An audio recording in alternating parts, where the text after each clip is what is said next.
முதலமைச்சர் மு.க.ஸ்டாலினின் கோரிக்கையை ஏற்று சென்னையில் மீண்டும் உற்பத்தி ஆலையை இயக்க உள்ளதாக உலகின் முன்னணி கார் தயாரிப்பு நிறுவனமான ஃபோர்டு அறிவித்துள்ளது.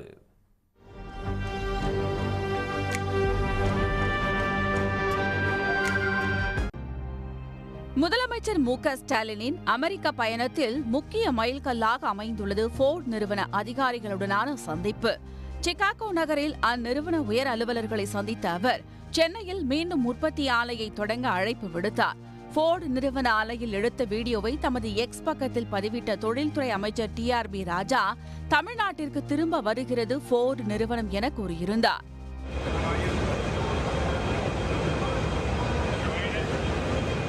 நண்பர்களே, மாண்புமிகு தமிழ்நாடு முதலமைச்சர் திராவிட நாயகன் அவர்களின் முயற்சியால் தமிழகத்துக்கு மீண்டும் ஃபோர்டு கொண்டு வந்துருவோமா? Let's see, hopefully very soon.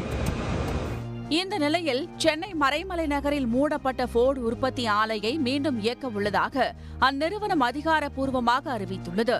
தொழிற்சாலையை மீண்டும் செயல்பாட்டுக்கு கொண்டு வருவதற்கான திட்ட அறிக்கையை தமிழ்நாடு அரசிடம் சமர்ப்பித்திருப்பதாக ஃபோர்டு நிறுவன நிர்வாக அதிகாரி கே. ஹாட் தெரிவித்துள்ளார்.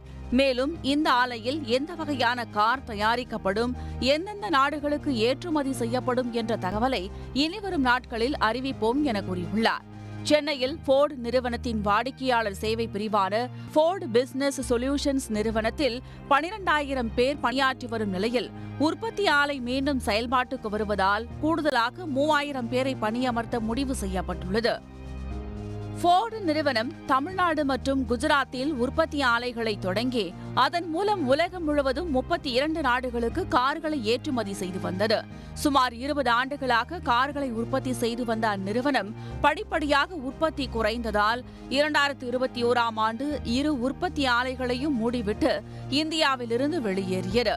சென்னையை அடுத்த மறைமலை நகரில் செயல்பட்டு வந்த தொழிற்சாலையும் மூடப்பட்டது. குஜராத்தில் இயங்கி வந்த ஆலை டாடா நிறுவனத்திற்கு விற்பனை செய்யப்பட்டது. தற்போது தமிழ்நாடு முதலமைச்சர் மு.க.ஸ்டாலினின் கோரிக்கையை ஏற்று இந்திய ஆட்டோமொபைல் சந்தையில் மீண்டும் ஃபோர்டு நிறுவனம் நுழைந்திருப்பது முதலமைச்சரின் அமெரிக்க பயணத்தில் முக்கிய மைல்கல் என்பதில் மாற்றமில்லை.